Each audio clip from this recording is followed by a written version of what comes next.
এখন আমি যেই পার্সেলটা ডেলিভারি করতে দিতেছি এই কাস্টমারটা প্রায় 2-3 দিন পর পরই পার্সেল নেয়। মানে প্রতি সপ্তাহে 2-1টা করে পার্সেল থাকে। 500 না 1000 কোনটা? দেখি না মিয়া, এগুলো নাকি 500। 500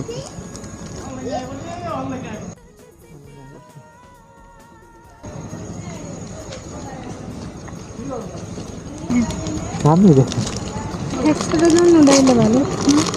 দেখেন আজকে আড়াইতে পারে অবস্থা। হ্যাঁ, বিকেলে না বাবার আরেকজন লোক তো আসতে দিবেন।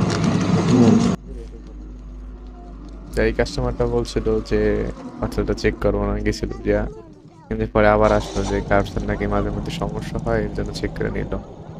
রিসেন্ট বললাম না যে এই কাস্টমারটা প্রায় সপ্তাহে পার্সেল থাকেই। আরো একটা পার্সেল আছে এই কাস্টমারটা, আর একটা কুরিয়ার হয়তো দিয়ে দিতে পারে এসে।